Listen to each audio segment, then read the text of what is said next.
प्रवचन सार गाथा नंबर 84 नंबर की गाथा पर अपनी चर्चा चल रही है। देखिए क्या है, कल अपन ने गाथा पढ़ी थी, है ना, याद है किसी को? वो गाथा की टीका पढ़ना, अपने को टीका पढ़ते हैं अपन। देखो, इस प्रकार तत्व अप्रतिपत्ति अर्थात वस्तु स्वरूप के अज्ञान से, गाथा क्या है, पहले गाथा बताइए, गाथा क्या है अपनी? मोहेण व रागेण व दोषेण व प्रणदस्य जीवस्य जायति विविहो बंधो अम्मा ते संख वही दवा। मोह राग और द्वेष प्रणवित जीव के विविध प्रकार का बंध होता है, इसलिए वे क्या करना चाहिए? संख वही दवा, इसलिए वे क्षय करने योग्य है।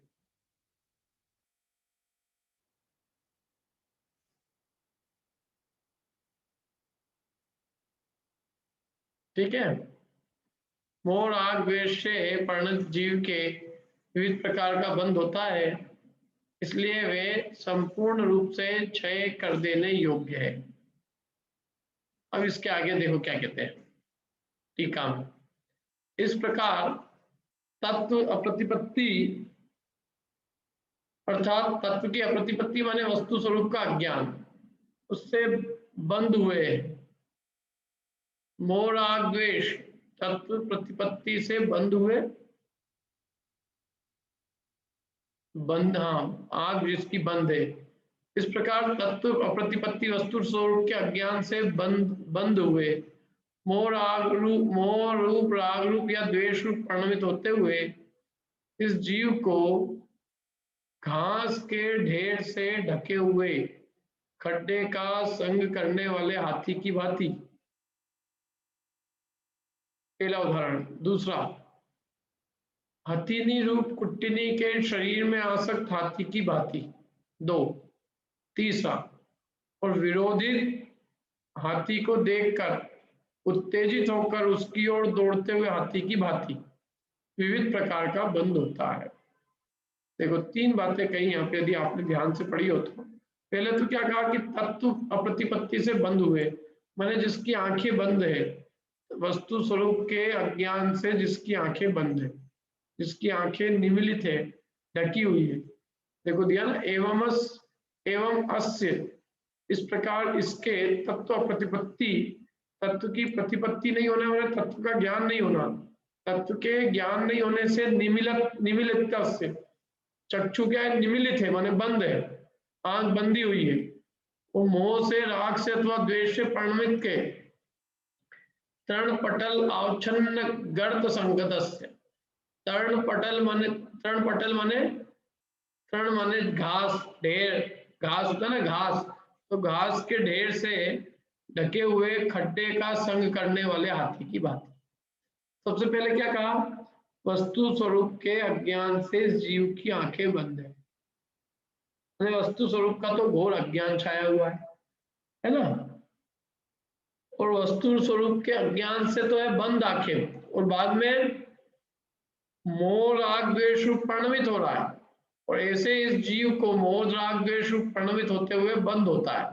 किसकी बाती? तो मोह का उदाहरण दिया सबसे पहला, कि जैसे घास के ढेर से खड्डा ढका हुआ है और उसका संग किसी हाथी ने किया तो वो बंधन में पड़ जाता है, बंद होता है। उस शिकारियों ने जंगल में गड्ढा खोद के और उसके ऊपर घास का ढेर जो है रख दिया, घास के ढेर से किसी को भी समझ में नहीं आए यह गड्ढा है, और बेचारे हाथी जो है उस गड्ढे के अज्ञान की वजह से और उस गड्ढे में गिर पड़े, घास के ढेर से ढका हुआ था, उनको ख्याल नहीं था, और इसलिए वे गड्ढे के अंदर बंधन को प्राप्त हो गए। एक तो ये हो गया उदाहरण। पहला किसका उदाहरण है? ये मोह का उदाहरण है ना। अब दूसरा राग का। अब हथिनी है, हथिनी रूपी कुट्टिनी, हथिनी, कुट्टिनी माने कुटिल हथिनी, ट्रेंड हथिनी, उस ट्रेंड हथिनी को ट्रेंड करके हाथियों के सामने भेजा, और उस ट्रेंड हथिनी ने हाथियों को जाके जो है विविध प्रकार की चेष्टाएं करके लुभाया, और हाथी उसके शरीर में आसक्त होकर उसके पीछे दौड़े, और हथीनी को मालूम था कि कहाँ गड्ढा है, तो वो तो गड्ढे से बच के निकल गई और हाथी उस गड्ढे के अंदर गिर पड़ा। तो अब ये जो हाथी बंधन को प्राप्त हुआ है, ये किसकी वजह से प्राप्त हुआ? राग की वजह से। ये हथीनी रूपी कुटनी के शरीर में जो आसक्ति थी ना, उस आसक्ति से बंधन को प्राप्त हुआ। तीसरा क्या है? विरोधी हाथी को देखकर, मैंने जैसे उसके कंपटीशन का कोई एक विरोधी हाथी खड़ा कर दिया, जो जिसने जान करके उस हाथी को उत्तेजित किया लड़ने के लिए, और हाथी को उत्तेजित लड़ने के लिए उत्तेजित करके और फिर वो हाथी भागा, और वो जिसको उत्तेजित किया वो उसके पीछे भागा उसको मारने के लिए। और भागते भागते क्या हुआ कि जो हाथी था, विरोधी हाथी, उसको मालूम था कि कहाँ गड्ढा है क्या है, तो उसने उस गड्ढे से अपना बचाव करते हुए और दूसरा जो हाथी था उसको उस गड्ढे में पटकवा दिया। तो अब ये जो हाथी बंधन में पड़ा है, किसकी वजह से पड़ा? ये द्वेष की वजह से पड़ा। तो ये तीन उदाहरण दिए उन्होंने। एक तो गड्ढे का अज्ञान है, इसलिए गड्ढे में बंधन, गड्ढे में पड़ गया।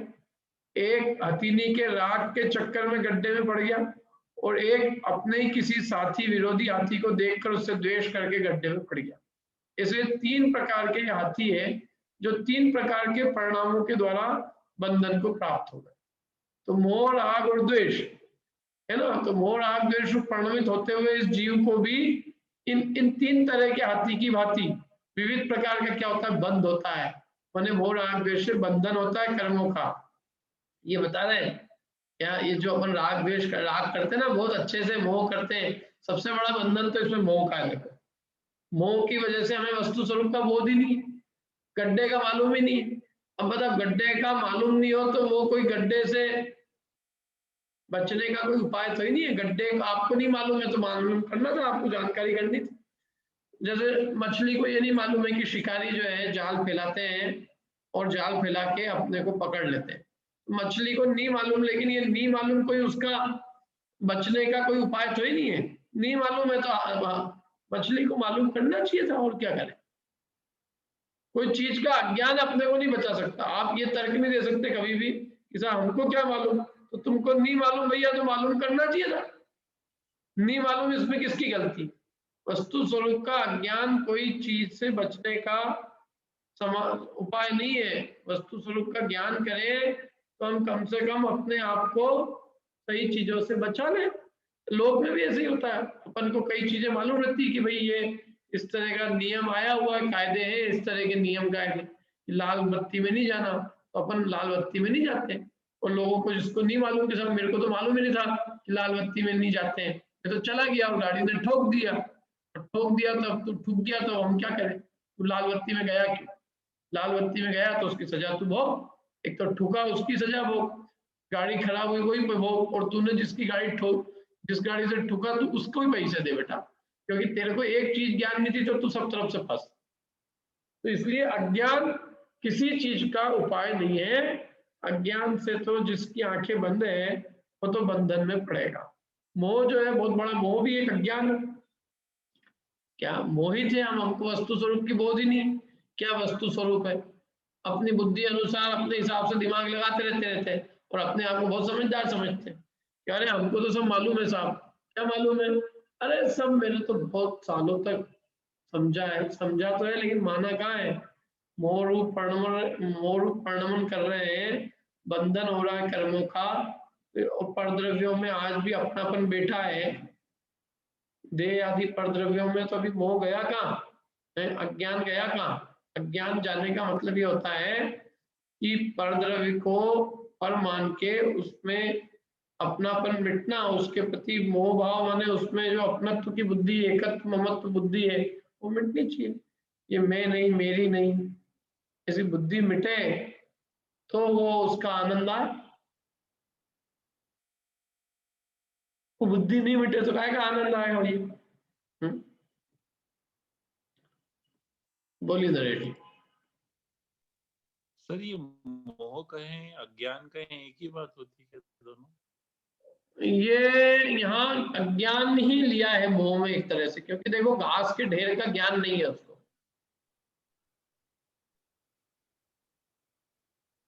जी।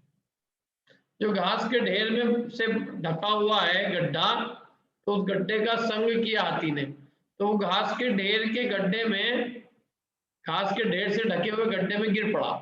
तो मेरा ये कहना है कि उस गड्ढे में गिरने का कारण क्या है? उसके प्रति की अज्ञानता या उसकी जानकारी नहीं होना। हाँ, उसकी जानकारी नहीं है ना उसको, इसलिए वो गड्ढे में गिरा। तो वो जो जानकारी का अभाव है, वो ही मोह कह रहे हैं। क्या वस्तु स्वरूप का बोध नहीं होना, ये बहुत बड़ा अज्ञान है। अच्छा। ये कोई छोटा मोटा अपराध नहीं है। देखो, हम अपने आत्म स्वरूप को नहीं पहचानते, अपने आप को नहीं जानते, हम अपने शुद्ध स्वरूप को नहीं जान रहे हैं, नहीं पहचान रहे हैं, और हम देह और आत्मा को एक मान के और पूरा मतलब जीवन यापन कर, देह और आत्मा को एक मानकर ही और हमारा सारा परिणमन चल रहा है। तो ये भूल हमारी चल रही है। तो इसके फल में जो कर्म बंध होगा, उसका फल कौन भोगेगा बताओ आप? क्या स्वयं जीव भोगेगा। स्वयं भोगेंगे ना। इसका इसका जो बंधन हो रहा है कि नहीं हो रहा है इससे, बताओ। इस देह रूप अपनेपन की प्रतीति है, इसका फल बंधन है कि नहीं है? अब आप कहो भले साहब हमको क्या मालूम, हमको किसी ने, पंडित जी ने बताया ही नहीं, हम किसी क्लास में बैठे ही नहीं, हमने जिनवाणी पढ़ी नहीं, हमारे घरों में जिनवाणी पढ़ी नहीं जाती थी, हमारे ऐसा ऐसा माहौल ही नहीं था। ये तुम 50 बातें कहो, लेकिन बात ये है, माहौल था नहीं था क्या था जो भी था, लेकिन तुम उसके कारण से बंधन में पड़ोगे कि नहीं पड़ोगे? अज्ञान बंधन से बचा सकता है क्या? नहीं बचा पाएगा। क्या आप तो ये उसका आंसर ये दो कि भाई हाँ अज्ञान था जो भी था, लेकिन उससे हमारा नुकसान हुआ कि नहीं हुआ, हो रहा है कि नहीं हो रहा है? अज्ञान के कारण हम बंध रहे हैं कि नहीं बंध रहे? बंध रहे हैं। यदि बंध रहे हैं तो सीधी सी बात है कि हमें अज्ञान को दूर करना हो। मोह एक्चुअल में वस्तु स्वरूप के प्रति अप्रतिपत्ति मोह है। तत्व का अज्ञान, तत्व का ज्ञान नहीं होना, तत्व से अबोध, माने वस्तु स्वरूप से अनजान रहना। वस्तु का जो स्वरूप है, तत्व माने वस्तु स्वरूप, वस्तु के स्वभाव से, वस्तु के स्वरूप से अनजान अज्ञान रूप रहना, कोई मोह है। उस मोह के कारण जीव बनता है। तो मोह रूप, राग रूप और द्वेष रूप, वस्तु स्वरूप की जानकारी नहीं, मतलब वही अज्ञानता ली है इसका मतलब। हाँ, वो तत्व की अप्रतिपत्ति अज्ञान है। जैसे आत्म स्वरूप का बोध नहीं होना, जीव आत्म स्वरूप का बोध नहीं होना, कौन से तत्व की अज्ञान है? जीव तत्व का। जीव तत्व का ज्ञान ही नहीं है। जीव क्या है? देह का ज्ञान नहीं है, इसलिए अजीव का ज्ञान नहीं है। देह को आत्मा मान रहे हैं, ये अजीव को जीव मानने संबंधी भूल। तो ऐसा वस्तु स्वरूप की अप्रतिपत्ति कहलाती है। तत्व की अप्रतिपत्ति, वस्तु स्वरूप का अज्ञान। और इसी को अपन दूसरे शब्दों में कहें तो यही मोह है। वस्तु की अजानकारी ही मोह है। क्या? तो ये 3 तरह के यहाँ कहे भैया। क्या? तत्व के अप्रतिपत्ति माने वस्तु स्वरूप का अज्ञान, इससे जो बंद है जिसकी आंखें, अर्थात वो मोह रूप ही एक प्रकार से। और ऐसे मोह रूप, जैसे उसका उदाहरण दिया, घास के ढेर का जिसको अज्ञान है, और उस घास के ढेर से ढके हुए खड्डे के अज्ञान से वो घास उस गड्ढे में गिरता है। तो मोह का उदाहरण हुआ। राग का पतिनी रूप कुट्टनी के शरीर में आसक्त हाथी की भांति राग से बंधन को प्राप्त हुआ, और विरोधी शरीर हाथी को देखकर जो उत्तेजित होकर उसकी ओर दौड़ा, उससे वो बंधन को प्राप्त हुआ। तो इस प्रकार इन 3 कारणों से, मोह राग द्वेष से विविध प्रकार का माने अनेक प्रकार का बंध होता है। और मोह वैसे अज्ञान है। अज्ञान माने अपने वस्तु स्वरूप के बारे में ज्ञान, और दुनियादारी का होना कोई दिक्कत नहीं, लेकिन वस्तु स्वरूप के बारे में जो अप्रतिपत्ति है वो बहुत खतरनाक है। दुनियादारी का अज्ञान से कोई बड़ा नुकसान नहीं होगा। कोई नुकसान? कुछ नहीं होगा।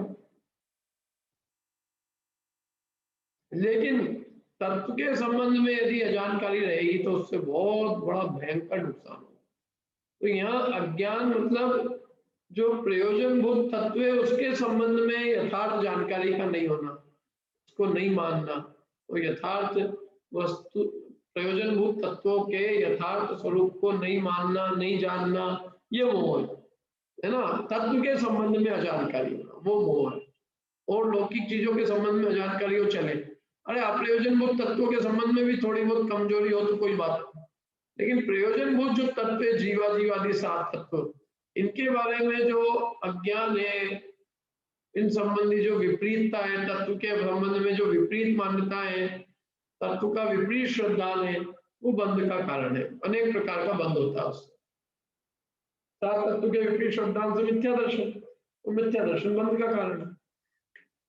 तो इस प्रकार से इसलिए मुमुक्ष, ये इन 3 कारणों से जीव को बंध होता है, मोह राग द्वेष से। जो सबसे पहले मोह जाता है और फिर द्वेष और फिर राग का अभाव होता है, अथवा यूं भी कह सकते हैं कि मोह जाता है और फिर राग द्वेष का अभाव होता है। इसलिए मुमुक्षु जीव को, जो मोक्ष के इच्छुक है, ऐसे मुमुक्षु जीव को अनिष्ट कार्य करने वाले, ये अनिष्ट करना अपना राग दिन कौन, ये मोह राग द्वेष के परिणाम। हमारा जो धर्म है ना, हमारा धर्म अद्भुत है, वो अपने अंतरंग के शत्रुओं को जीतने की बात करता है। बाहर का उसको कोई शत्रु मानते ही नहीं। बाहर यदि आपने शत्रु देखा तो आपके भीतर एक शत्रु पैदा हो गया। कौन सा शत्रु है वो? द्वेष रूपी शत्रु पैदा हो गया क्या? तो हमारे शत्रु हमारे भीतर है, हमारे शत्रु बाहर नहीं है क्या? हमारे ये मोह राग द्वेष के परिणाम ही हमारे शत्रु है। मिथ्या दर्शन ज्ञान चारित्र ही हमारा शत्रु है। तत्व के संबंध में अज्ञान ही हमारा शत्रु है। तो हमें इन शत्रुओं का नाश करना है। बाहर में कोई क्या कहे, उससे क्या है?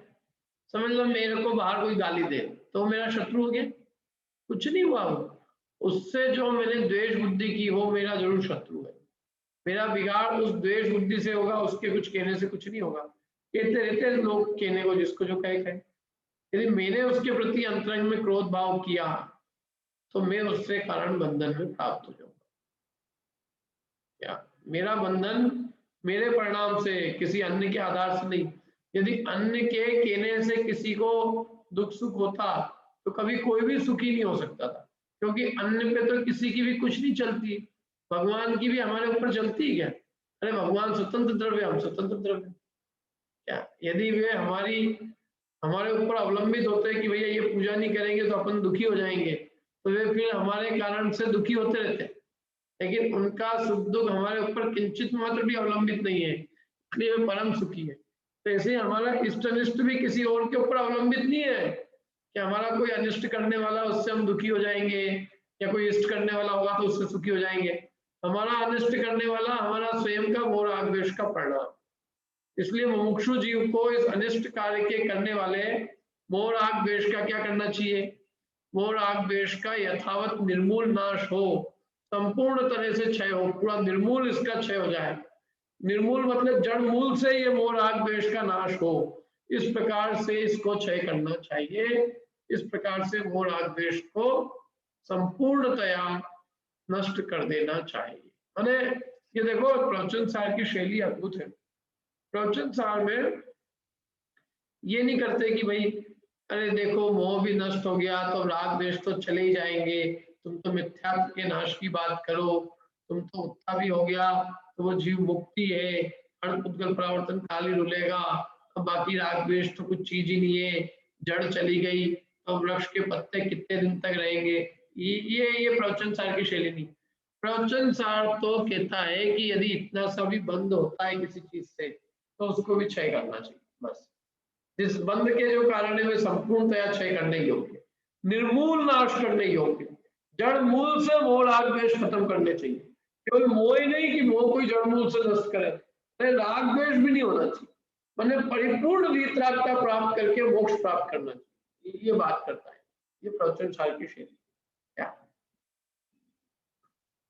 मैंने प्रवचन सार जो है, प्रवचन सार कम की बात नहीं करता, वो कम की अपूर्णता की बात नहीं करता, वो पूरी इवन पूरे प्रवचन सार में आप देखो उन्होंने इंद्रिय ज्ञान इंद्रिय सुख को पूरी तरह से हे सिद्ध किया।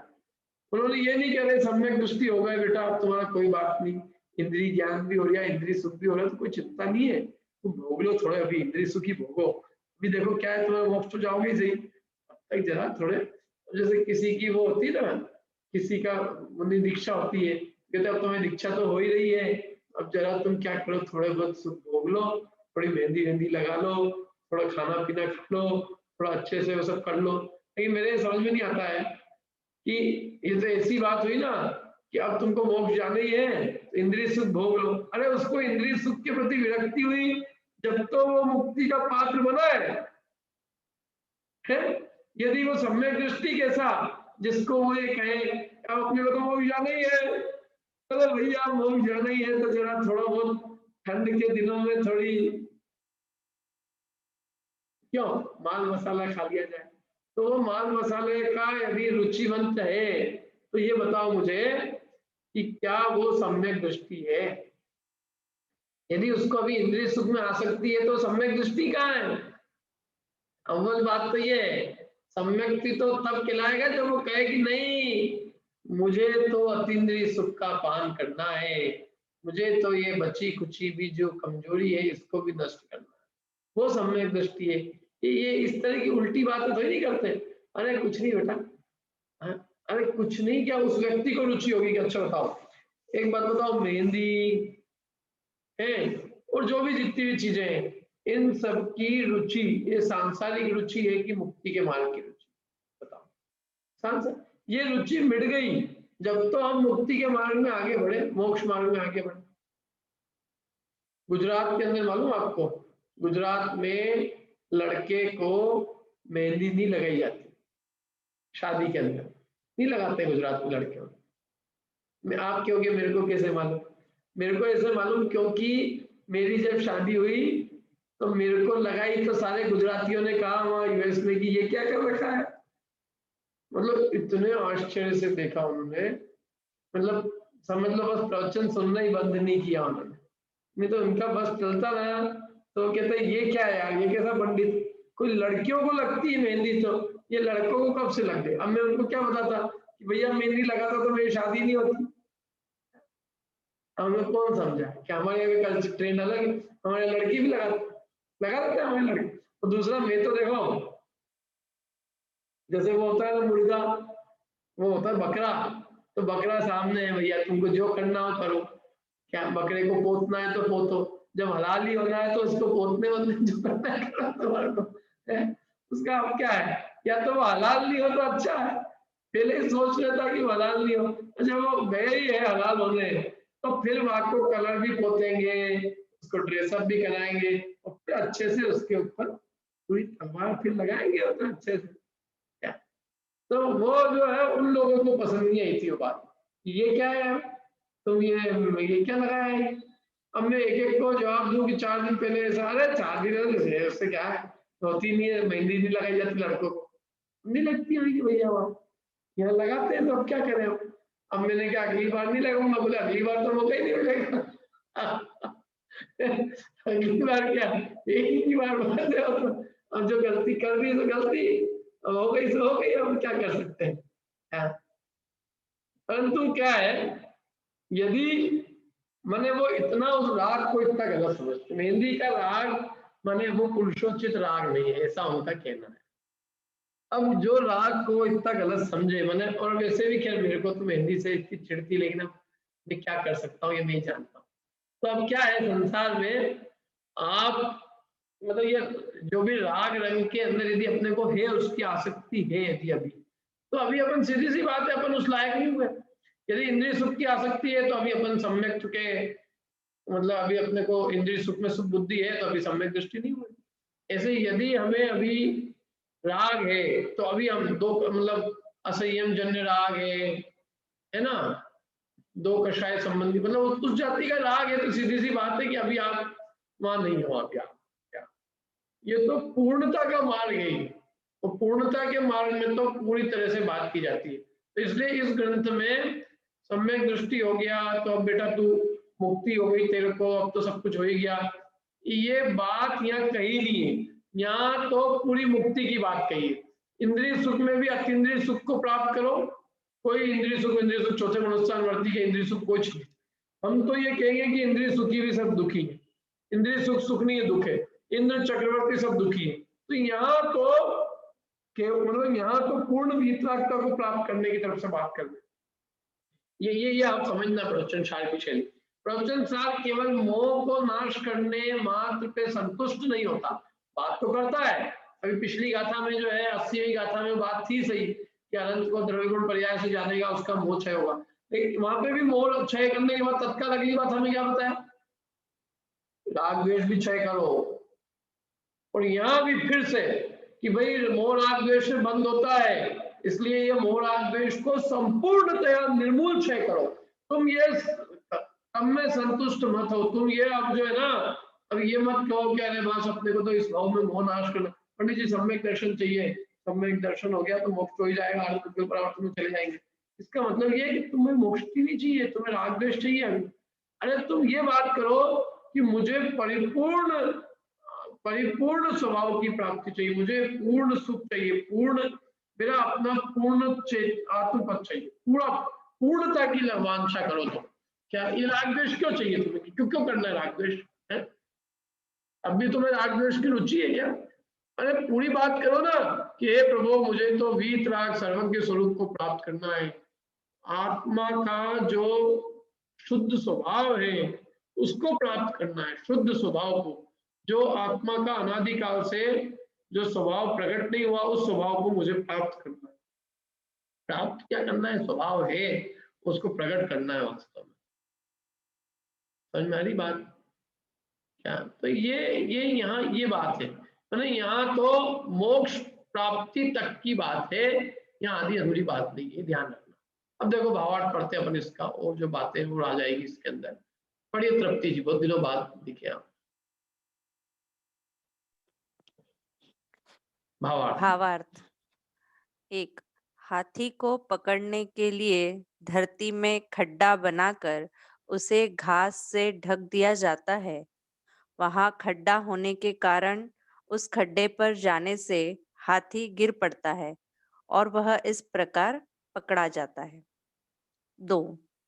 हाथी को पकड़ने के लिए सिखाई हुई हथिनी भेजी जाती है।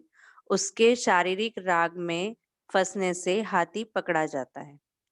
3. हाथी पकड़ने की तीसरी रीति यह है कि उस हाथी के सामने दूसरा पालित हाथी भेजा जाता है। उसके पीछे वह हाथी उत्तेजित होकर लड़ने के लिए दौड़ता है और इस प्रकार वह पकड़ने वालों के जाल में फंस जाता है। उपर्युक्त प्रकार से जैसे हाथी अज्ञान से, राग से, द्वेष से अनेक प्रकार के बंधन को प्राप्त होता है, उसी प्रकार जीव मोह से, राग से या द्वेष से अनेक प्रकार के बंधन को प्राप्त होता है। इसलिए मोक्षार्थी को मोह, राग, द्वेष का भली भांति संपूर्णतया मूल से ही क्षय कर देना चाहिए। बहुत बढ़िया। क्या मूल से ही क्षय संपूर्णतया इनको, ये इतना सा भी रखने लायक नहीं, माने ये नहीं कि बस हमें सम्यक दर्शन हो जाए, राग द्वेष तो चलेगा, इंद्रिय सुख चलेंगे, 2 कषाय चौकड़ी 3 कषाय चौकड़ी का राग तो रहेगा पंडित जी, वो तो चलेगा ही। अब गृहस्थ है तो गृहस्थ में कितना, ये बात करना मतलब तुम्हें अभी अपने शुद्ध स्वरूप की प्राप्ति की धधक नहीं है, तुम्हें उसकी ललक नहीं है। तुम बात तो पूर्णता की करो, नहीं हो पाए पूर्णता की प्राप्ति अलग बात है, लेकिन जो उस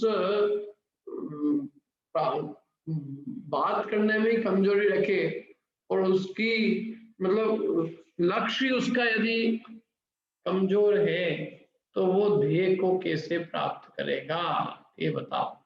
अभी तो उसका लक्ष्य अधूरा है, वो उसका टारगेट ही आधा अधूरा है, तो क्या प्राप्त करेगा, वो तो पहले ही हार गया है। जिसका ध्येय पूर्णता का होता है वो परिपूर्णता को प्राप्त करता है, जिसका ध्येय अपूर्ण होता है बस हमें तो सम्यक दर्शन चाहिए बस, अरे हमें मुक्ति चाहिए, ये बात करो क्या। इसलिए मोक्षार्थी को तो राग द्वेष, मोह राग द्वेष का भली भांति संपूर्णतया मूल से ही क्षय कर देना चाहिए। ठीक है, सरल है ऐसे तो एक गाथा एकदम, इसमें मेरे ख्याल से कुछ ज्यादा समझाने की जरूरत नहीं है, आप सबको समझ में आ गया होगा। आ गया कि नहीं आ गया, हाँ कि ना? चलते हैं आगे फिर। अगली वाली गाथा बहुत जोरदार है, एक्चुअल में सबसे ज्यादा विवादास्पद गाथा।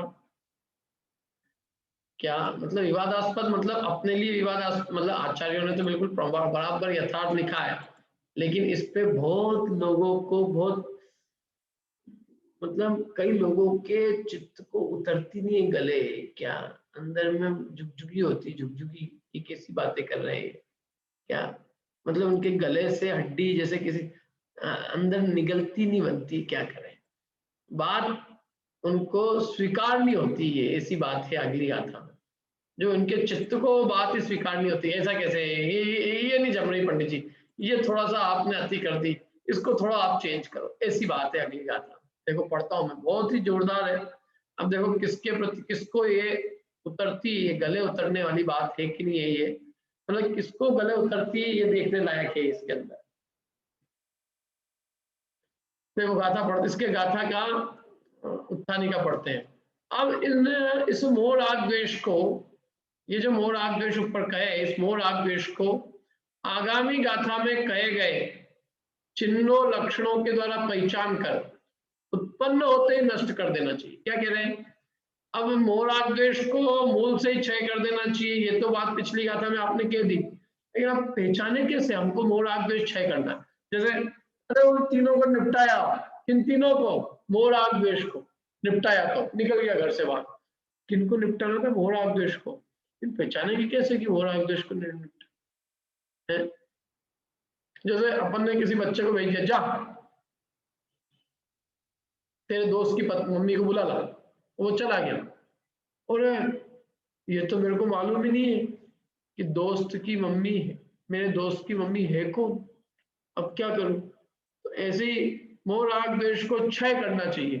लेकिन भाई साहब यही नहीं मालूम कि मोह का चिन्ह क्या है, चिन्ह हो तो उसको उत्पन्न होते ही तत्काल क्षय कर देंगे, लेकिन चिन्ह तो पता चले कि उसका मोह का चिन्ह क्या है, उसके लक्षण क्या है, ताकि हम उसको भली भांति पहचान कर, अरे वो उत्पन्न हो गए ही वैसे ही नष्ट कर देंगे, हम तो उसको उत्पन्न होने नहीं देंगे, और हो भी गया तो नष्ट कर देंगे। तो उसके लिए आप हमको क्या बताओ? हमको चिन्ह बताओ। हे प्रभु, जैसे ही हमारे अंदर ये मोह राग द्वेष के भाव उत्पन्न होंगे, तो उत्पन्न होते ही हम उन्हें नष्ट कर देंगे। आप तो बस उनका चिन्ह बताओ, जिससे हम उनको पहचान कर उनको नष्ट कर दें। तो उनका चिन्ह बता रहे, किनका चिन्ह बता रहे हैं हम? मोह राग द्वेष का, कि मोह के चिन्ह क्या है, राग के चिन्ह क्या है, द्वेष के चिन्ह क्या है। क्या फायदा होगा चिन्ह जान के? चिन्ह जान के लाभ होगा कि हम उन्हें पहचान कर और उन्हें नष्ट कर सकेंगे। जब तक हम मोह को जानेंगे नहीं तो उसको नष्ट कैसे करेंगे? पहले मोह को नष्ट करने के लिए मोह को जानना तो पड़ेगा कि मोह किसका नाम है, कौन सा भाव मोह कहलाता है, ताकि हम उस भाव को ही नष्ट करें। समझ में आया ना? क्योंकि मोह और ज्ञान एकदम मिले हुए हैं अभी, एकदम राग और ज्ञान क्या है, आपस में एक सा हो रहा है, अलग अलग नहीं दिखता। तो उनके दोनों के चिन्ह बताते हैं, ताकि हम उसमें राग को अलग करें, राग को नष्ट करें। ज्ञान तो रहेगा, क्या तो राग अकेले का चिन्ह बताते हैं कि देखो बेटा ये राग है, ये मोह रूप भाव है, और ये द्वेष रूप भाव है, तुम इसकी इन चिन्हों से पहचान करो, और अब इन पहचान करके इन भावों को नष्ट करो। क्या ये मोह राग द्वेष की पहचान के ये चिन्ह है, और इन चिन्हों को भली भांति जान के अपने अंदर में उत्पन्न होते हुए उन मोह राग द्वेष को तत्काल क्षय करो, ये कह रहे हैं। समझ में आई बात? क्या कहा? क्या कि देखो जिसको शत्रु को नष्ट करना है तो उसके चिन्ह तो बताने पड़ेंगे ना आपको, कि उसके चिन्ह क्या है। ये तो नष्ट किसको करके आएंगे हम?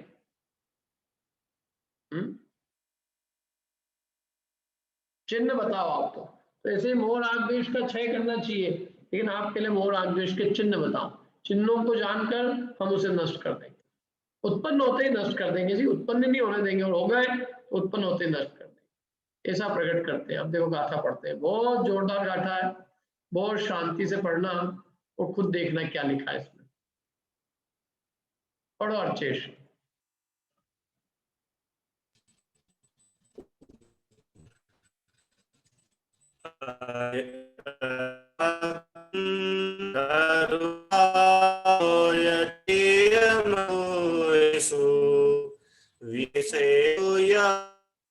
अरे अर्चेश तुम्हारा कनेक्शन सही नहीं है अभी जरा। अट्ठे अजदा गहनम करुणा भावो यतिर्यमणुवेषु विषयेषु यः प्रसंगो मोहस्येदानि लिंगाणि। थोड़ा कनेक्शन बहुत ही आवाज थोड़ी कट के आ रही है।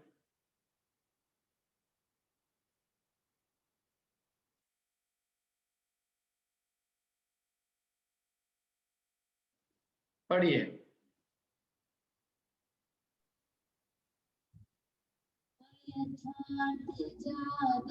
तत्व को अतिरति विषयों के प्रति और करुणा भाव ये सब मोह के ही चिन्ह है। अब ये बताओ इसमें कौन सी चीज आपको ऐसी लगी जो बिल्कुल खतरनाक है एकदम?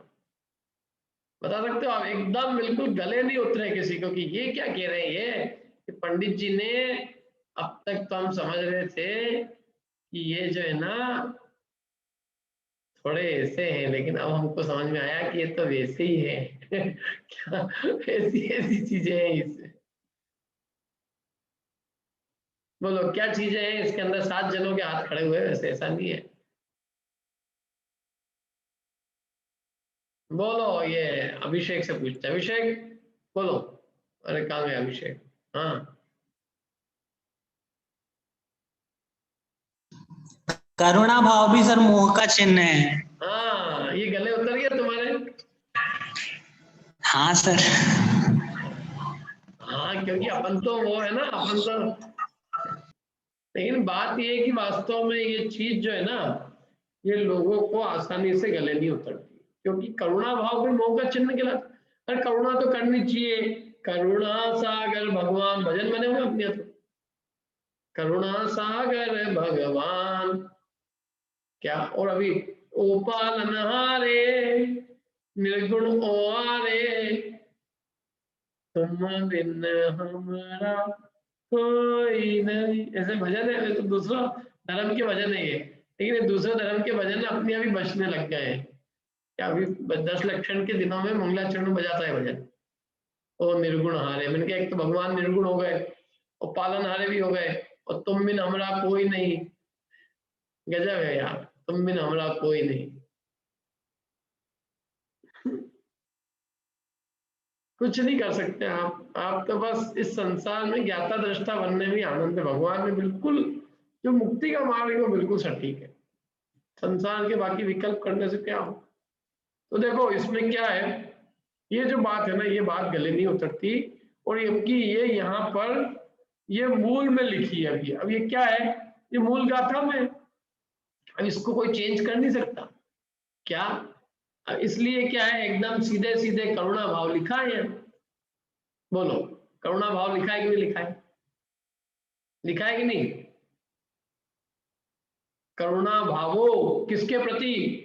तिरिय मनुवेशु, तिर्यंचर मनुष्यों में जो करुणा भाव है वो मोह का चिन्ह है। अब मोह का चिन्ह कहा उसको? तिर्यंचों के और मनुष्यों के प्रति करुणा भाव को मोह का चिन्ह के। बोलो, जिस करुणा के लिए आदमी, मतलब करुणा भाव से प्रेरित होकर लोग तो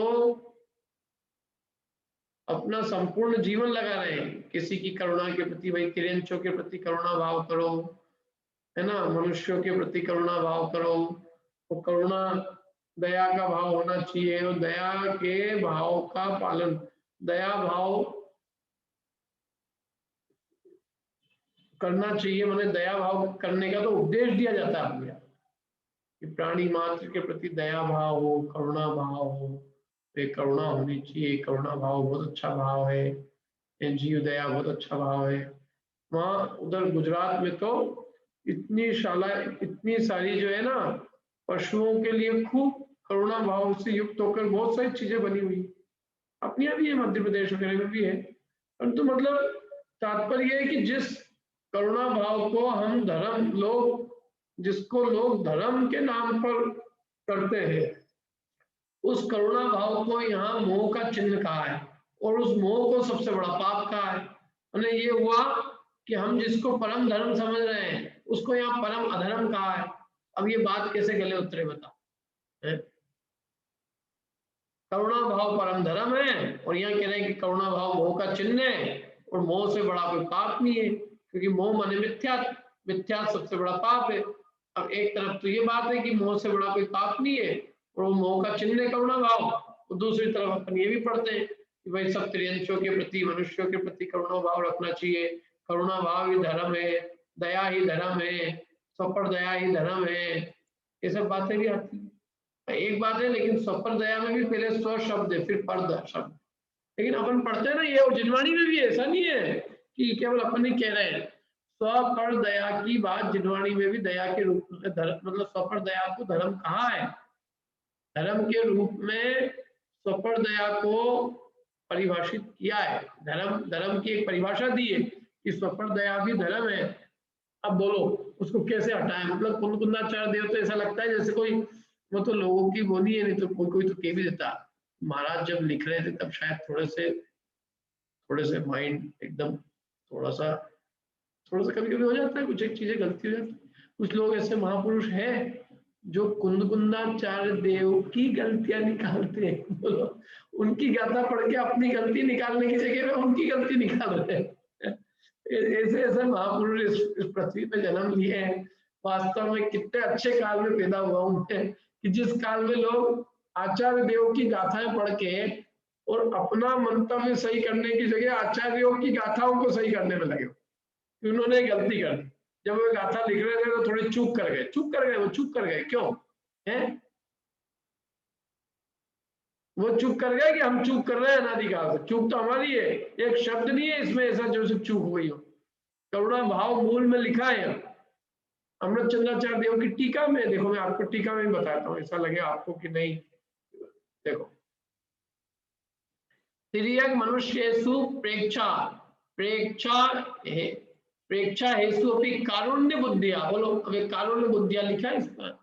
प्रेक्षा योग्य होने पर भी, यानी मात्र देखने योग्य होने पर भी तिर्यंच और मनुष्य केवल ज्ञान के गे मात्र। प्रेक्षा माने, प्रेक्षा ध्यान होता है ना, प्रेक्षा माने केवल देखो जानो। अपने प्रेक्षा को अन्य प्रेक्षा ध्यान ले लिया है। बोलो, तुम्हारे सारे सिद्धांत लोगों मार के कॉपी करके बेच रहे हैं, पैसे में बेच रहे हैं। और तो प्रेक्षा मतलब होता है देखना मात्र, केवल देखना। तो तिर्यंच और मनुष्य ज्ञान के गे मात्र थे, देखने मात्र थे। वो देखने मात्र ना होके तुम्हारे लिए क्या होने लग गई उनके प्रति? कारुण्य बुद्धिया। करुणा बुद्धि जो है वो मोह का चिन्ह है। बोलो, तिर्यंच मनुष्यों में जो करुणा बुद्धि है वो मोह है, ऐसा कह रहे हैं यहाँ पर स्पष्ट। कारुण्य बुद्धिया का अर्थ तो मोह, करुणा होती है ना, कारुण्य बुद्धिया होने करुणा भाव। बोलिए साधना जी, आप कुछ कह रहे हैं? नहीं, पहले का बोलो। नहीं, ये नीचे जयचंद जी आचार्य जयसेना देव ने व्यवहारेण करना, हाँ वो भी मैं बोल रहा हूँ। हाँ जयसेनाचार्य देव ने लिखा है उसको, अमृत चंद्राचार्य देव ने तो स्पष्ट मना किया। जयसेनाचार्य देव ने क्या है, इसकी जगह संधि विच्छेद दो तरह से हो सकते हैं। करुणा भावो, अब आ में आ भी छिपा हो सकता है, करुणा अभाव भी हो सकता है, पढ़ने वाला भी अर्थ कर सकता है। करुणा अभावो नहीं हो सकता है उसमें, देखो तो। और यही तो इसलिए तो कंट्रोवर्सी का विषय है। ये तो क्या है, अमृत चंद्राचार्य देव की टीका है अपने पास, जिससे अपन ये सिद्ध कर सकते हैं कि उन्होंने तो करुणा भाव को ही कहा, उन्होंने करुणा भाव लिए ही। उन्होंने तो ये अध्यात्म का ग्रंथ है निश्चय परक, तो निश्चय की परिभाषा लिखी। जयसेनाचार्य देव ने कहा भैया ये लोग बहुत आजकल पंचम काल के लोग हैं, बहुत ही एवली है। हम निश्चय नहीं कहेंगे, ये क्या कहेंगे मालूम है, ये कहेंगे कि साहब दुष्टता का भाव रखो, उसमें कोई दिक्कत नहीं है, लेकिन दया का मत रखो। दुष्टता के भाव से ऐसा मोह नहीं चढ़ता, दया के भाव से मोह चढ़ जाएगा, तो वे राग बुद्धि नहीं करके द्वेष बुद्धि करने लग जाए। तो इसलिए उन्होंने व्यवहार निश्चय दोनों लगा के कि भाई व्यवहार से तो करुणा का अभाव है, पहले तो करुणा के अभाव को अभाव करो, और जब करुणा भाव आ गया तो उसको भी छोड़ के तुम ज्ञाता दृष्टा बुद्धि करो। तो ये क्या है, ये क्रम है। जैसे प्रतिक्रमण, आलोचना, प्रतिसरण, निंदा, ग्रह, ये सब अमृत कुंभ है कि विष कुंभ है? व्यवहार से अमृत कुंभ है, निश्चय से विष कुंभ है। तो अब इनको विष कुंभ कहा है तो निश्चय से कहा है, तो निश्चय से विष कुंभ कहा है तो कोई करता ही नहीं हो पहले ही, तो उसके लिए तो बिल्कुल बहुत बढ़िया गाथा हो गई कि इनको तो विष कुंभ कहा, मैं करते ही नहीं, इसलिए ये चक्कर। तो कह रहे तेरे लिए नहीं कह रहे, जो नहीं करता है उसको नहीं कह रहे कि विष कुंभ है, जो उन प्रतिक्रमण, आलोचना आदि को कार्य को करता है और उसमें अटका पड़ा है और अपने शुद्धात्म स्वभाव, शुद्धात्मा को नहीं जानता, तो उसके लिए कहा कि तू इसमें क्या पड़ा हुआ है, तू अपने शुद्ध स्वरूप को जान, ये भी तेरे लिए विष कुंभ है। पुण्य भाव में अटके हुए जीव को पुण्य भाव का विष कुंभपना कहा जाता है। जो पुण्य करते ही नहीं हो, पाप भाव में ही हो, उसको यदि हम पुण्य को विष कुंभ कहेंगे तो कहेगा बहुत अच्छी बात कही, इसलिए हम नहीं करते ये सब। हम तो इसलिए नहीं करते पंडित जी, हमने तो पढ़ा है पूजन से शुभाश्रय होता है, दया भाव मोह का चिन्ह है क्या, इसलिए हम तो इन सब कार्यों से दूर रहते हैं। मुनि वृद्धाल अनंत बार विवेक उपजायो, इसलिए अपने को वो भी नहीं बनना है क्या। व्रत संयम शील ये बार अनंत किए, तदपि कछु हाथ हजू न रहे हो, इसलिए हम तो क्या कर रहे हैं, हम तो ठंड के दिनों में घर में बैठ के और क्या कर रहे हैं, आराम से, वो कहते हैं ना खीर खांड खा खा के जैसे कोई प्रमादी पुरुष पड़ा रहता है, ऐसे ये प्रमादी पुरुष की बातें जो से तैसे काल में आता। वो जो निश्चयवासी की जितनी भूल है वो सब नहीं आ जाए, इसलिए जयसेनाचार्य देव ने बहुत संभाला, और संभाल के फिर उन्होंने लिखा कि करुणा का अभाव पहले नष्ट करो, फिर निश्चय से करुणा का भाव भी मोह का चिन्ह। उन्होंने तो स्पष्ट निश्चय व्यवहार दोनों की संधि बताई है, दोनों बातें बताई है, लेकिन अमृतचंद्राचार्य देव ने तो सीधे केवल एक ही बात कही बस, निश्चय। अमृतचंद्राचार्य देव तो एकदम सीधे, मतलब उनका कथन जो है वो तो मतलब वो अपनी धारा को छोड़ते ही नहीं, मतलब उनकी धारा तो बिल्कुल प्योर अध्यात्म है। अमृतचंद्राचार्य देव का कथन वास्तव में अध्यात्म का अद्भुत रूप है। अध्यात्म में ऐसा नहीं हो नहीं सको, वो भी बिल्कुल करेंगे पूरा व्यवस्थित ही, लेकिन वो बिल्कुल उस धारा से नहीं छूटते, वो शुद्धात्म स्वरूप के लिए तो बोले ये भी मोह है, बस आत्मा के स्वभाव की प्राप्ति नहीं तो सब मोह है। बोलो भैया ये करुणा अभाव एक बार फिर से समझाओ, कैसे वो घटित कैसे हो रहा है? करुणा का अभाव करना तो ये तो पाप कार्य हुआ ना, करुणा का अभाव करना। हाँ, तो वो कह रहे करुणा का अभाव तो स्पष्ट मोह का चिन्ह है, और दूसरी तरफ कह रहे करुणा का भाव भी मोह का चिन्ह है। तो अब ये दोनों मोह के चिन्ह कैसे हैं कि कह रहे दोनों मोह के चिन्ह, क्यों जिसको करुणा है ही नहीं उसके लिए तो मोह का मोह ही है, वो तो द्वेष बुद्धि है, उसको तो मोह है ही। अब जैसे कोई जीव है, जो जीवों जीव इनसे ही करते हैं, उनके काम ही यही है, करुणा भाव उनमें बिल्कुल नहीं है, तो क्या वे मोह ही नहीं है? तो मतलब जो जयसेनाचार्य देव कह रहे हैं वो कह रहे हैं कि पहले करुणा का सद्भाव करो, जीवों के प्रति करुणा करो, फिर बाद में उसका अभाव करो। हाँ, वो ये कह रहे हैं जिनमें करुणा है ही नहीं वे तो मोही है ही, लेकिन जिनमें करुणा भाव है वे भी मोही है। ठीक है, नहीं अब अमृतचंद्राचार्य देव तो करुणा के अभाव वाले को तो गिनते ही नहीं, हो कहते ये तो हमारे लायक ही नहीं है, इस आदमी को क्या बोले। हम तो यहाँ जो जीव आया है और वो कह रहा है कि करुणा धर्म है, हम उसको कह रहे हैं ये जो करुणा भाव जिसको तुम धर्म मान के बैठे हो ये मोह का चिन्ह। समझ में आ रही बात? देखो अमृत जयसेनाचार्य देव की टीका देख लेते हैं अपने को, कहाँ गया, देखो ये रहा, शुद्धात्म उपलब्धि लक्षण परम उपेक्षा संयमात विपरीता।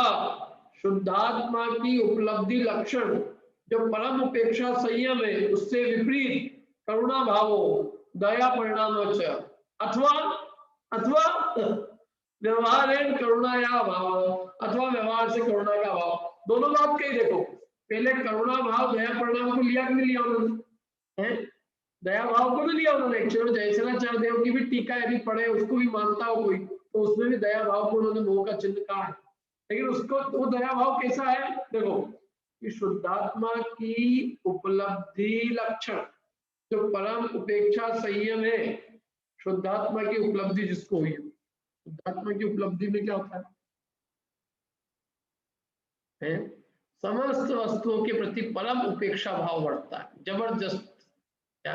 तो वो जो परम उपेक्षा रूप परिणाम है, मतलब पर द्रव्यों के प्रति कोई अपेक्षा नहीं है, न राग का भाव है, न द्वेष का, न दया का भाव है, न हिंसा का भाव। परम उपेक्षा भाव है पर द्रव्यों से। क्यों? क्योंकि अपने शुद्ध स्वरूप की अनुभूति है, शुद्ध स्वरूप में लीनता है, अपने शुद्धात्मा की उपलब्धि है, शुद्ध ज्ञान चैतन्य स्वरूप की, या अपने ज्ञानानुभूति जो कर रहा है, जो स्वसंवेदन ज्ञान से अपनी निज की अनुभूति करने वाले जीव को परम उपेक्षा संयम बढ़ता है बाहर से, अन्य परद्रव्यों के प्रति उपेक्षा भाव। तो उससे विपरीत अब जिसका करुणा भाव है पर जीवों के प्रति, वो दया परिणाम, वो मोह है, क्योंकि वो शुद्धात्मा की अनुभूति नहीं कर रहा है। शुद्धात्मा की अनुभूति करने वाले जीव का पर द्रव्यों में मैं इसका भला कर सकता हूँ, भला कर दूं, ये भाव नहीं उत्पन्न होता। ये भाव मोह के चिन्ह, पर द्रव्य में कर्तृत्व बुद्धि मोह का चिन्ह। भले ही आपके भला करने का भाव, लेकिन आप कर ही नहीं सकते हो ना, आप तो ज्ञाता दृष्टा रहो। आपको कौन किस आधार पे आपको ये भाव उत्पन्न हुआ है कि मैं इनका कर दूं?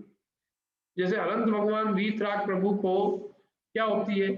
ज्ञाता दृष्टा बुद्धि है क्या? वैसी बुद्धि होगी तो हम उसको कहेंगे कि हाँ इसके मोह का भाव हुआ। और जब तक तुमको भी कर्तव्य बुद्धि पड़ी हुई है अपने अंदर में, मैं इतने जीवों का बचा लूंगा, मैं इतने जीवों की रक्षा कर लूंगा, मैं इसका उद्धार कर दूंगा, अरे तुम ये सब चक्कर में पड़े हुए हो, तो तब तक तुमको क्या है, अभी तुमको मोह का अभाव नहीं हुआ, अभी तुम शुद्धात्म स्वरूप में नहीं बसे हो। ये बात कह रही है, समझ में आया? तो ये एक तो ये चीज है, ये जो कि बहुत इस पे बहुत चर्चा भी हुई है। मैं आपको नाम नहीं ले सकता, एक्चुअल में नाम लेना आजकल खतरनाक है, लेकिन इस पे बहुत चर्चा, इस पे डिस्कशन हुआ था क्या। तो वो डिस्कशन में ये आया कि भाई ये चीज जो है इस पे अपन एक्सेप्ट नहीं कर सकते, मतलब कई लोगों को एक स्वीकार नहीं हुआ कि भाई ये करुणा भाव जो है वो मोह का चिन्ह है, और गाथाएं बताई गई जबकि गाथाओं में लिखा है। अब आपको स्वीकार हो नहीं हो, क्या कर सकते हैं, लेकिन यहाँ तो उसको मोह का चिन्ह कहा है स्पष्ट, और दोनों ही आचार्यों ने कहा है, चंद्राचार्य देव ने भी और जयसेनाचार्य देव ने भी, और कुंदकुंदाचार्य देव ने तो गाथा में कहा है। अब अर्थ निकालने वाला भी कोई है तो वो अर्थ ये तो कोई कर ही नहीं सकता है कि करुणा का अभाव मात्र मोह का चिन्ह है, क्योंकि ये केवल अकेला तो न जयसेनाचार्य देव ने लिखा है और न ही अमृतचंद्राचार्य देव ने लिखा और न कुंदकुंदाचार्य देव ने लिखा। फिर भी तुम इसका अर्थ इस तरह से निकालो और जयसेनाचार्य देव आदि की भूलें निकालो, तो उसके लिए कोई कुछ नहीं कर सकता। क्या है बोलो? या पर ये मतलब संस्कृत के हिसाब से करुणा भावों का अगर संधि विच्छेद करेंगे तो करुणा अभाव आएगा कि करुणा भाव ही आएगा? अरे एक एस लगा रहता है तो उस एस से समझ में आ जाता है कि अभाव है। अभी प्राकृत में एस लेस तो है नहीं, तो ये तो अर्थ करने वालों के ऊपर रहता है कि क्या अर्थ करना है। बट अगर वो आ की मात्रा को आ लेंगे तो वो करुण अभाव नहीं होगा? अगर नहीं, अरे तुम भी कैसी बातें कर रहे हो, करुणा अभाव भी निकलता है उससे, संस्कृत की संधि से। तुमने संधि पढ़ी नहीं अभी। इसीलिए मैं पूछ रहा हूँ। हाँ, करुणा भाव नहीं आएगा वो। करुणा आ में दो आ भी हो सकते हैं, एक आ में एक आ भी हो सकता है। अच्छा, आ और आ मिलके भी आ है, और आ और आ मिलके भी आ है, और आ और आ मिलके भी आ है, ठीक। सब आ ही आए है, इसलिए सब निकलते हैं, अर्थ तो निकलते हैं, अर्थ नहीं निकलते ऐसा नहीं है, अर्थ तो है उसमें, इसलिए तो जयसेनाचार्य देव ने एक अर्थ किया है। नहीं अर्थ होता तो ताकत तो ही नहीं है। गाथा को बाईपास करके कोई नहीं जा सकता। ये गाथा भगवान के वचन है मानो, और ये एक्चुअल में गाथाएं जो है ना, ये बहुत महान गाथाएं, कुंदकुंदाचार्य देव की गाथा है, वो भगवान के वचनों के रूप में मानी जाती है। ये साक्षात जिनेन्द्र देव के वचन है, तो उनको करने की ताकत किसकी है? ठीक है, नहीं मैं तो ये पूछ रहा था, मुझे संस्कृत नहीं आती कि वो करुणा भाव नहीं हो जाए। नहीं, वो है, उसमें अर्थ है, निकाल सकते हैं, मतलब इसलिए जयसेनाचार्य देव ने निकाला है एक अर्थ, लेकिन जयसेनाचार्य देव ने मूल अर्थ को कायम रख के उसको किया है। उन्होंने इसलिए स्पष्ट कर भी दिया नीचे, देखो कि व्यवहार है, देखो पढ़ो ना आप अच्छे से। पहले तो वही अर्थ किया उन्होंने, करुणा भावो दया परिणामश्च, अथवा व्यवहारेण करुणाया अभाव अथवा व्यवहार से करुणा का अभाव। मतलब वो उस धारा को उन्होंने मतलब, और देखो जयसेनाचार्य देव की जो टीका है ना, वो कभी भी अमृत चंद्राचार्य देव की टीका से अलग नहीं जाती, उसका अनुसरण करके वो सारी टीका है। मतलब आप बहुत अच्छे से पढ़ोगे, यदि दो आचार्यों की टीका है, सब ग्रंथ पढ़ो आप, समय सार, वृक्षण सार, पंचास्तिका, पूरी छाप है एक्चुअली जयसेनाचार्य देव की टीका पे, तो अमृत चंद्राचार्य देव की टीका की पूरी छाप है अच्छे से, वो उन्होंने सामने रख के लिखी है उसको, उन्होंने जहाँ जहाँ स्पष्ट करना था और स्पष्ट कर दिया, बाकी उन्होंने उसको आधार बना के लिखा।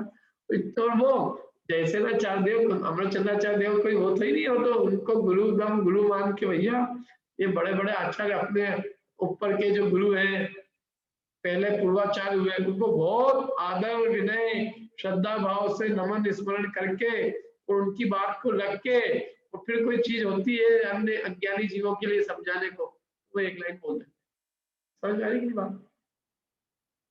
ये आचार्य परंपरा आप देखो सही, इनके कितना एक दूसरे के प्रति विनय भाव, सम्मान भाव, चाहे वो 100 साल 200 साल 500 साल पहले भी हो, तो वो उनको वचनों से जिनसे सूचन करते हैं। ओ भगवत अनंत देव, भगवत कुंदाचार्य देव, अमृत चंद्राचार्य देव के आप शब्द देखना, भगवत कुंदाचार्य देव, ऐसे महान शब्द। तो ये बात तो अपनी बहुत लंबे से हो गई है, क्या एक तो ये हो गया करुणा भाव ये, और दूसरा अट्ठे अजदा कहना, मैंने अट्ठे माने पदार्थों का, क्या है अयथार्थ ग्रहण, पदार्थों का यथार्थ ग्रहण नहीं होना, पदार्थों के बारे में विपरीत बुद्धि होना, ये तो अपन पढ़ते ही खैर मोह का चिन्ह है, माने वस्तु स्वरूप के बारे में अयथार्थ श्रद्धा, अयथार्थ ज्ञान, अयथार्थ आचरण, तत्वों का विपरीत श्रद्धा है ना, तत्वों का सम्यक श्रद्धान सम्यक दर्शन है, तत्वार्थ श्रद्धान यदि सम्यक दर्शन है, तो तत्वार्थ का विपरीत श्रद्धान, विपरीत अभिनिवेश, वो मिथ्या दर्शन अथवा मोह है। समझ में आई बात? तत्व का विपरीत श्रद्धान वो मिथ्या दर्शन कहो या मोह है। तो अट्ठे माने पदार्थों में, अजधा माने अयथार्थ ग्रहण, और करुणा भाव तिर्यंचर मनुष्यों में, और विषयेषु यह प्रसंगो, विषयों का जो प्रसंग है, ये सब मोहस एदाणी लिंगाणी, ये सब मोह के चिन्ह है। मोहस एदाणी, एदाणी माने ये, मोहस लिंगाणी, ये मोह के चिन्ह है ये सब। तो इसमें मोह के चिन्ह है, तो मोह के चिन्ह है, तो अभी तो आपने पहले तो ये कहा था कि हम मोह राग द्वेष तीन के चिन्ह कहेंगे, और यहाँ गाथा में कह रहे हो मोह के ही चिन्ह है, तो राग द्वेष कहाँ चलेगा? क्यों राग द्वेष कहाँ चलेगा? तो वो कल अपन करेंगे कि राग द्वेष कहाँ गए, कल तक के लिए वेट करो उसके लिए, ठीक है? और कोई प्रश्न? बोलो नहीं, क्या प्रश्न? भैया एक और चीज है, यहाँ पे उन्होंने मनुष्य त्रियंच क्यों लिखा है, केवल जीव मात्र क्यों नहीं लिखा? अरे देव और नारकी के प्रति क्या करुणा करना, उनको नारकी करुणा करके क्या करेगा? तो देव तो अपने को, देव में दोनों की अकाल मृत्यु होती नहीं है। तो मतलब पर नारकियों पे तो होते हैं ना, मतलब देव लोग आदि भिड़ाते हैं और वो सब करते, देवों का क्या तो देवों को उपदेश देंगे, ये गाथा है किनके लिए? मूल रूप से तो अपने लिए। हमारे, हम किसकी नारकियों की करुणा करने जाएंगे? नरक जाना पड़ेगा करुणा करने की। ठीक है, नहीं ना देवों की बात है, अपने तो मनुष्य तिरंजों का व्यवहार बढ़ता है, इसलिए उसकी बात की। अपने लिए कहा है, इसलिए मनुष्य त्रियंच हाँ, ये पड़ता है। गाथा अपनी मुख्यता से लिखी गई है। ठीक है। ये कौन से गुणस्थान की चर्चा चल रही है अभी? क्या गुणस्थान के हिसाब से? ये गुणस्थान, उन्होंने तो 12वां गुणस्थान कैसे प्रकट हो इसके लिए बात कर रहे हो। मुनिराज को उपदेश दे रहे हैं कि तुम मोह का तो क्षय हुआ है, अब राग द्वेष का भी क्षय करो। छठे सातवें गुणस्थान वर्ती को उपदेश दे रहे हैं मानो। क्योंकि हमको तो ये मोह वगैरह रहेगा ही, हम संसार में है, इसका मतलब रहेगा ही। रहेगा ही है? अरे हम भी मोह के क्षय करने के लिए तो पढ़ रहे हैं कि मिथ्यात्व का हम, मतलब ये देखो, जिसके भी मोह भी क्षय नहीं हुआ है उसको मोह का क्षय करना चाहिए, और जिसके मोह क्षय हो गया उसको राग द्वेष का क्षय करना चाहिए। ठीक है, बोलिए विनीता जी। सर ये आजकल गौशाला में दान देने का, मंदिर में पक्षी का दाने का दान का और ये सब लगा रहता है, तो इसमें भी फिर कुछ मोह। नहीं, आप इसमें ये समझो कि धर्म नहीं हो रहा, और क्या धर्म जो है वस्तु स्वरूप को समझने से होगा। दे रहे हो वो कोई उसका वो नहीं है, जीवों की अच्छा है। अपन जैसे अपने बच्चों को रोटी देते हैं तो तिरंचों की भी बच्चों को रोटी देता हूँ, लेकिन बात ये है कि वो धर्म नहीं है। मतलब धर्म जो है ना, धर्म तो एक्चुअल में अपने निज आत्म स्वरूप को समझ के उसमें रुचि करना ही धर्म है। अपने आत्म स्वरूप को समझना धर्म, वो इतना धर्म है। ये क्या पुण्य भाव है, सीधी सी बात है, ये पुण्य भाव है, इससे पुण्य बनेगा, लेकिन मोक्ष की प्राप्ति नहीं होगी। यदि आप मोक्ष का उपाय पूछ रहे हो तो मोक्ष के उपाय में तो हम जो है परद्रव्यों से भिन्न अपने आत्म स्वरूप का श्रद्धान ज्ञान और उसमें आत्म स्वरूप की स्थिरता करेंगे तो मोक्ष होगा। सात तत्व को जानेंगे तो मोक्ष होगा। और क्या, जैसे भी अपन आप इतना कर रहे हो ना, ये जो शास्त्राभ्यास करके हम तत्व समझ रहे हैं, ये मोक्ष का उपाय है। तत्वार्थ का ज्ञान हो रहा है। कुछ लगता है कि नहीं, कि लगता है कि अपनी कुछ भूलें मिट रही है? लगता है ना। तो वो जो अपनी अज्ञान, अपनी जो विपरीत मान्यता है वो दूर हो रही है, वो अपने मुक्ति का कारण है। वो अच्छा, वो विपरीत मान्यता और अज्ञान दूर होती है तो अपने को यही सुख शांति मिल जाती है। अपने को पुण्य के उदय की भी जरूरत नहीं फिर। बराबर है कि नहीं? अज्ञान दूर होने से शांति मिलती है। वो शांति कोई वस्तु दे सकती है? कोई नहीं दे सकता। बोलिए। सातवें अधिकार में व्रति के ध्यान योग्य भावनाओं में मैत्री, प्रमोद, कारुण्य, माध्यस्थ आदि भावनाएं जो कही है ना, कि व्रति को ये भावनाएं भानी चाहिए, तो मतलब ये जो इस गाथा में लिखा है तो ये मुनिराज की अपेक्षा से कहा होगा, ऐसा सोचने में आता है कि जब व्रति के लिए ध्यान योग्य भावनाओं में तो कहा है कि मुनिराज भी तो व्रति है। हाँ, मुनिराज भी तो व्रति है। नहीं, वो सर महाव्रति, और जैसे उसमें देश व्रति के बारे में बताया ना कि जैसे प्रशम, संवेग आदि भावना और दुख में तो मैत्री, प्रमोद, कारुण्य, माध्यस्थ तो सामान्य से सभी व्रतियों के लिए हो। जो उसमें जो 7वें अध्याय में वर्णन है वो व्रति महाव्रति मतलब देश व्रति और महाव्रति दोनों के लिए है।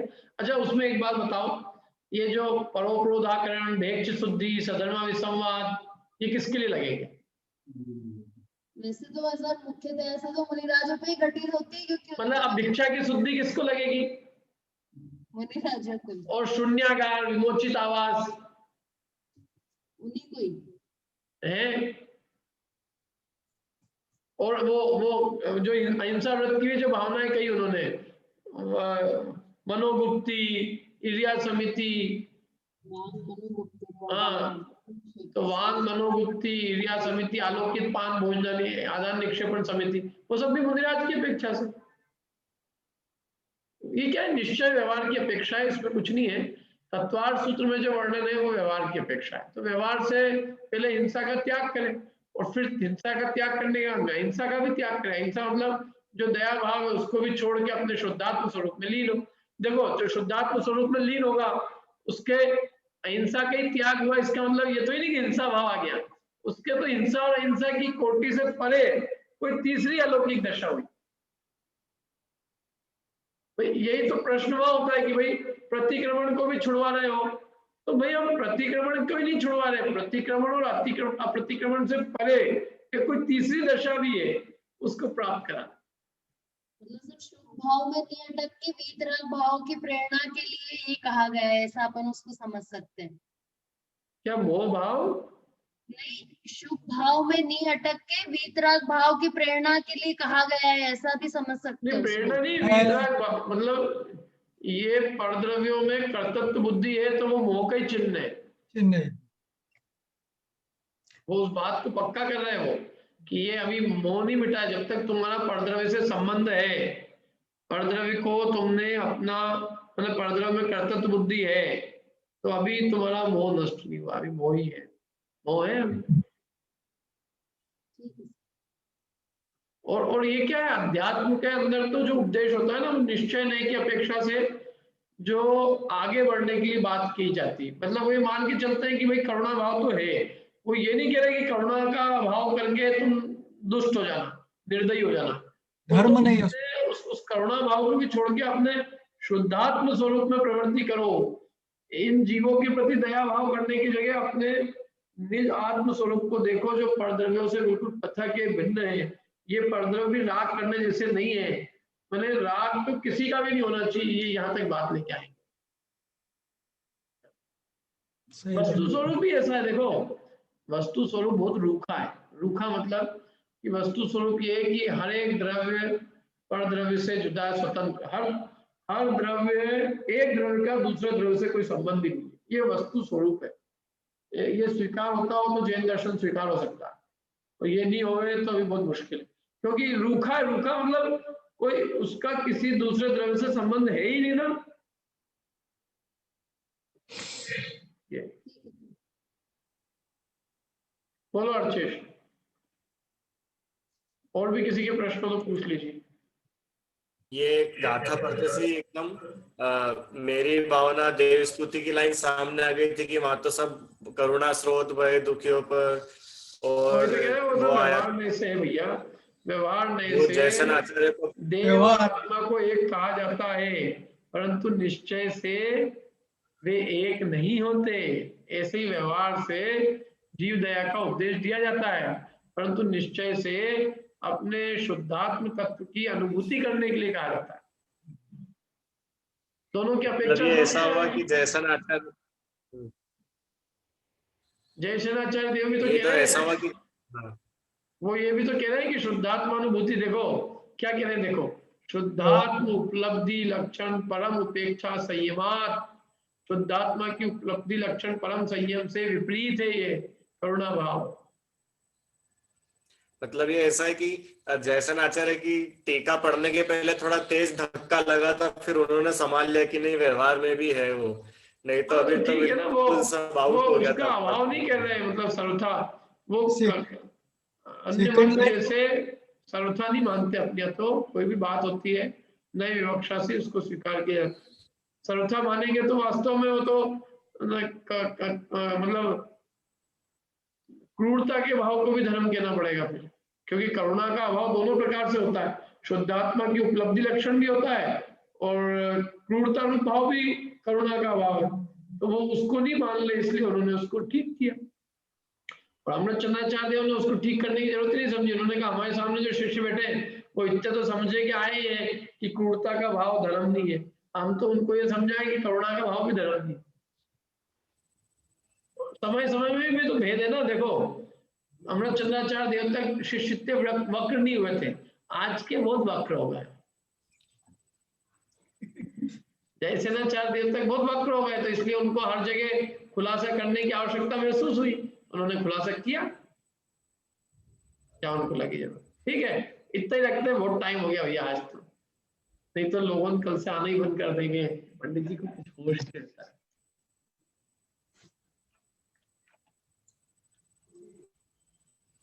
बोलो शीतल जी, बोलिए क्या प्रश्न है। ये अनंतानुबंधी क्रोध का मतलब एक्चुअली स्वभाव नहीं रुचता, इंटरनल क्रोध तो वही है ना। वही है। अरे देखो क्या है, सबसे पहले इस जीव को अपने ज्ञान स्वरूप की प्रतीति उत्पन्न हो, ये देह उसको मुर्दा भाषित हो, उसको लगे कि मैंने मुर्दे से शादी कर रखी है, सगाई कर रखी है अनादिकाल से। ये देह के प्रति उसको परबुद्धि और अपने आत्म तत्व के प्रति, चैतन्य तत्व के प्रति रुचि हो, तो वहां से धर्म चालू होता है। मीन्स वही अनंतानुबंधी का क्रोध मान माया लोभ वो सब इंटरनल ही है ना एक्चुअली। अपने स्वभाव की रुचि नहीं होने का नाम ही क्रोध है। सही है। स्वभाव से बढ़ के किसी और को मानना, वो मान, फिर सरलता से अपनी प्राप्ति नहीं हो सकती तो वो माया, ऐसे हम नहीं मानते तो वो मायाचारी कर रहे हैं अपने साथ। और लोभ मीन्स पर द्रव्य का लोभ अपने को। हाँ, यही है जो आपने बिल्कुल सही परिभाषा दी। हाँ, तो ये इससे लिंक होता है ना कि ये जो मोह बोल रहा है तो वो मोह हो गया ना। हाँ, वो बिल्कुल हुआ, वही है एकदम। वो इसीलिए उनको जो है वो जो अनंतानुबंधी क्रोधमान माया लोग निस्वरूप के प्रति मतलब निस्वरूप की रुचि नहीं होना और परद्रव्यों से अपना नाप करके बड़ा छोटा मानना, उसके लिए परद्रव्य की प्राप्ति के लिए मनोवचन काय की विपरीत चेष्टाएं करना, उसकी वो परद्रव्य को मैं ग्रहण कर सकता हूँ, उसको ग्रहण करने का भाव, ये सब तो है अनंतानुबंधी कषाय। और ये इसलिए दया भाव उसमें घटित हो जाएगा आराम से। हाँ बोलिए सुरेंद्र जी। भैया ये बात